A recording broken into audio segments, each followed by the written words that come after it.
Bismillahirrahmanirrahim. Assalamualaikum warahmatullahi wabarakatuh. Oke anak-anakku, berjumpa lagi dengan Pak Rozi. Pada video kali ini Pak Rozi akan menjelaskan teori tentang atletik, yaitu cabangnya tolak peluru. Oke, masuk ke atletik itu sebenarnya ada banyak ya, ada lari, kemudian ada lompat, kemudian ada lempar. Untuk lari itu bisa dibagi lagi, nanti ada lari jarak pendek itu 100 meter, 200 meter, kemudian ada lari jarak menengah dan ada lari jarak jauh, lari maraton dan sebagainya. Kemudian kalau untuk lompat itu nanti ada lompat jauh, lompat tinggi, lompat jangkit dan lain sebagainya. Nah, kalau untuk tolak peluru masuknya di lempar. Lempar juga ada lempar lembing ya, kemudian ada tolak peluru, ada lempar cakram dan lain sebagainya. Oke, langsung saja ya kita masuk ke materi tolak peluru. Masuk ke pengertian. Tolak peluru yaitu salah satu cabang olahraga lempar dalam atletik yang dilakukan dengan cara menolak atau mendorong peluru yang terbuat dari logam sejauh mungkin dari titik lempar menuju titik pendaratan menggunakan teknik tertentu. Meski terlihat mudah dilakukan, tolak peluru tergolong olahraga berat yang tidak dapat dilakukan oleh sembarang orang. Ada dua faktor yang menentukan dalam olahraga tolak peluru, yaitu 1. Postur tubuh dan penguasaan teknik. Atlet dengan postur tubuh besar cenderung memiliki energi yang lebih besar sehingga cocok untuk olahraga ini. Baik laki-laki maupun perempuan, para atlet juara dunia rata-rata memiliki postur tubuh besar dan energi yang kuat untuk melakukan tolakan. Meski demikian, ada juga atlet tolak peluru yang bertubuh sedang bahkan kecil tetapi mampu melakukan tolakan dengan cukup jauh. Hal ini dimungkinkan jika atlet tersebut mampu menguasai teknik-teknik dasar dengan baik dan memilih gaya tolak peluru yang paling tepat. Kemudian untuk sejarah tolak peluru telah dikenal sejak 2000 tahun yang lalu, yaitu sejak masa kerajaan Yunani kuno, tetapi dengan tata cara dan peraturan yang berbeda. Menurut Homer, pada zaman dahulu tolak peluru dikenal dengan nama lempar beban atau weight throwing. Sayangnya, tidak ditemukan catatan sejarah yang menjelaskan bentuk dan bahan yang digunakan sebagai peluru pada waktu itu. Yang pasti, tolak peluru menjadi salah satu bentuk latihan perang yang dilakukan prajurit dari Troya dan kemudian dipertandingkan antar prajurit. Catatan sejarah tentang olahraga tolak peluru yang berhasil ditemukan adalah tentang diadakannya kompetisi di Skotlandia pada abad pertama. Kemudian pada abad ke-16, Raja Henry ke-7 dari Inggris menyelenggarakan pertandingan yang sama, yaitu lempar palu dan lempar beban. Saat itu, kompetisi di kalangan masyarakat Inggris diadakan sebagai cara untuk menguji kekuatan para pria. Peluru yang digunakan ketika itu masih terbuat dari batu, bukan dari logam seperti sekarang. Pertandingan pertama yang menggunakan alat seperti tolak peluru masa kini adalah kompetisi yang diadakan pada era pertengahan. Pertandingan tersebut diselenggarakan oleh kalangan militer dan diikuti para prajurit perang. Mereka berlomba melempar bola besi sejauh-jauhnya. Kemudian masuk ke peraturan. Peraturan dalam tolak peluru yang pertama yaitu atlet diperbolehkan memasuki lingkaran tolakan dari arah mana saja.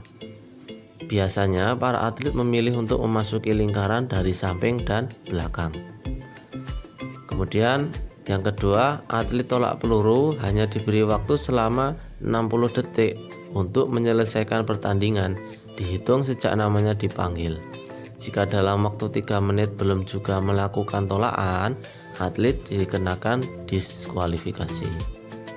Yang ketiga, atlet dilarang menggunakan sarung tangan, tetapi boleh menggunakan pelindung ruas jari atau tapping selama pertandingan.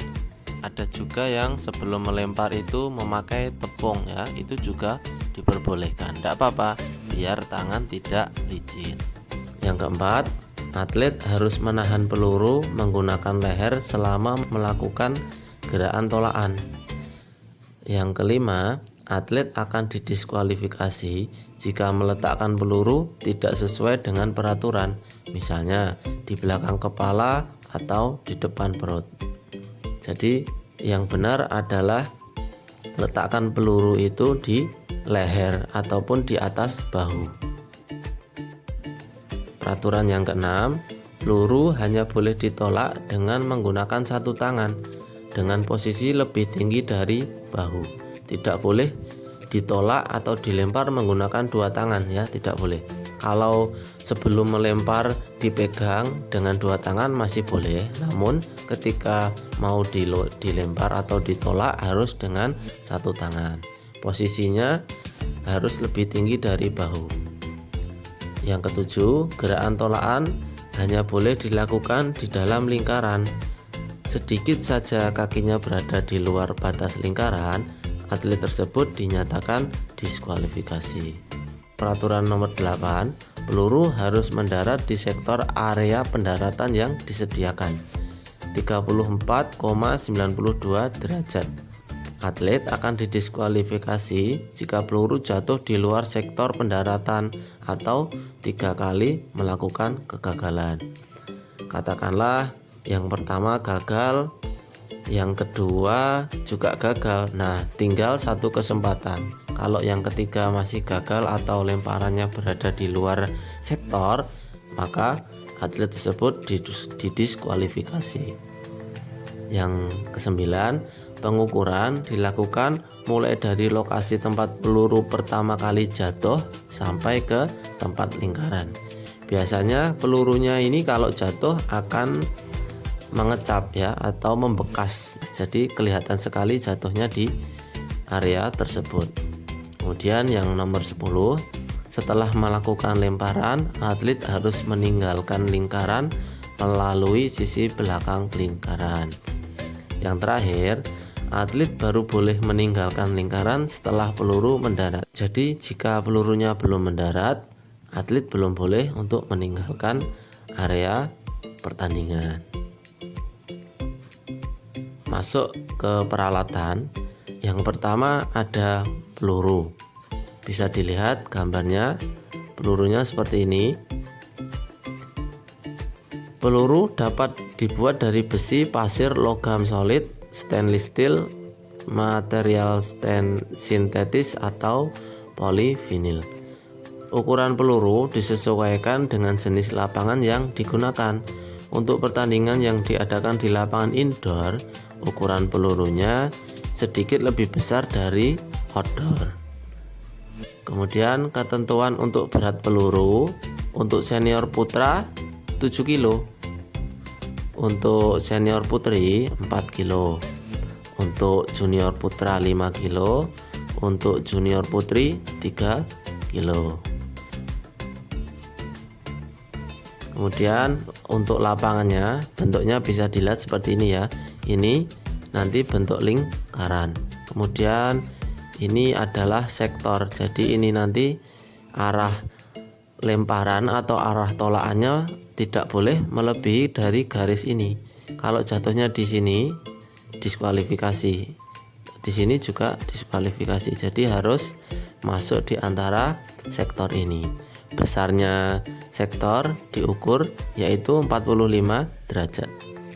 Lapangan tolak peluru terdiri dari dua bagian, yaitu lingkaran tolakan dan sektor pendaratan. Lingkaran tolakan memiliki diameter 2,235 meter dan dikelilingi ring besi dengan ketebalan 66 mm dan tinggi 2 cm sebagai batas lingkaran. Bagian depan lingkaran tolakan dipasangi balok atas tolakan dengan panjang 1,22 meter, tinggi 10 cm dan tebal 11,4 cm. Sektor pendaratan berupa tanah yang ditandai garis batas atau sektor line, garis batas yang ini ya. Sekaligus garis ukur standar yang terletak di tengah sektor pendaratan. Panjang sektor pendaratan minimal 25 meter dengan sudut 40 derajat. Kemudian peralatan yang ketiga ada alat pengukur. Alat pengukur fungsinya untuk mengukur berapa jauh yang dilakukan oleh atlet ya. Ketika bola sudah jatuh, kemudian diukur dari jatuh sampai garis lingkaran tadi ya. Kemudian yang keempat ada bendera. Bendera ditaruh di penghujung garis yang sektor tadi di setiap pojok ini. Fungsinya untuk atlet biar kelihatan sektornya, oh di sebelah situ, oh di sebelah situ ya. Kemudian kawur atau gamping ini untuk memperjelas sektor lapangan ya. Jadi kalau di lapangan itu tidak pakai kawur nanti tidak kelihatan garisnya, maka dikasih kawur biar kelihatan sektor lingkaran dan sektor garisnya. Kemudian yang terakhir peluit. Peluit digunakan untuk ketika ada atlet yang diskualifikasi, misal lemparannya keluar sektor nanti, maka ada peluit untuk mengulangi seperti itu. Kemudian untuk teknik dasarnya, yang pertama ada teknik memegang peluru. Contohnya seperti gambar tersebut ya. Letakkan peluru di telapak tangan, pegang dengan erat menggunakan jari-jari tangan dengan posisi jari-jari dikembangkan. Jadi jarinya jangan rapet ya, agak dibuka sedikit. Gunakan jari telunjuk, jari tengah dan jari manis untuk meletakkan peluru. Letakkan jari kelingking dan ibu jari itu berada di belak di depan ya, untuk menjaga keseimbangan. Berikan tenaga lebih pada ibu jari agar bisa menahan peluru lebih kuat sehingga tidak jatuh. Kemudian yang kedua ada teknik meletakkan peluru di leher. Sebelum meletakkan peluru di leher, kita harus sudah memutuskan teknik memegang peluru yang paling disukai, nyaman dan bisa menghasilkan tenaga tolakan yang paling besar. Penggunaan tangan kanan sangat dianjurkan untuk memegang peluru, kecuali bagi kalian yang kidal. Intinya, gunakanlah tangan terkuat kalian. Setelah peluru dipegang dengan teknik yang benar, tempelkan peluru pada leher samping kanan. Ibu jari menempel di atas tulang yang ada di bagian bahu atau tulang selangka. Posisikan sikunya lurus, jadi sikunya ini lurus dan sejajar dengan bahu, dan miringkan kepala ke arah peluru supaya kedudukan peluru lebih stabil dan mantap. Kemudian teknik yang ketiga yaitu teknik menolak atau melempar peluru. Yang pertama, sikap tubuh yang terbaik ketika akan melempar peluru adalah berdiri dengan tegak dan rileks dengan posisi menghadap ke samping lapangan. Untuk memudahkan menolak, kaki direnggangkan selebar bahu, dengan kaki kanan sedikit ditekuk dan berat badan menumpuk di kaki kanan. Yang kedua, saat memegang peluru, kaki yang dekat dengan sektor lemparan digerakkan dengan cara diayun sebagai persiapan untuk menolak peluru. Sementara itu, pinggang diputar ke sisi sektor lemparan sehingga pinggul membantu mendorong tubuh condong ke depan dan pandangan fokus ke arah lemparan. Yang ketiga, saat melakukan tolakan atau saat melempar, putar badan ke arah sektor pendaratan. Kaki kanan menolak dan melonjak agar tenaga yang cukup besar untuk mendorong peluru seluruhnya berada di tangan kanan yang memegang peluru. Setelah itu, lontarkan peluru dengan sudut tolakan 40 derajat ke arah atas. Setelah peluru dilontarkan, kaki mendarat kembali ke tanah dengan posisi sedikit menekuk. Sementara itu, posisi badan adalah ke arah depan dengan pandangan melihat ke posisi jatuhnya peluru. Kemudian untuk gaya termasuk ke teknik juga ya. Namun gaya ini nanti setiap orang bebas memilih sesuai dengan kesukaannya masing-masing. Yang pertama ada gaya menyamping atau ortodoks ya. Jadi gaya menyamping ini merupakan gaya tolak peluru yang paling tua dan tidak diketahui penemunya. Pada gaya ini atlet menggunakan awalan menyamping, yaitu tubuh menghadap ke samping dalam posisi siap sebelum melakukan tolakan. Tidak seperti gaya lainnya, peluru dipegang menggunakan kedua tangan. Tangan kanan menyangga peluru di atas bahu, sedangkan tangan kiri memegang peluru bagian atas.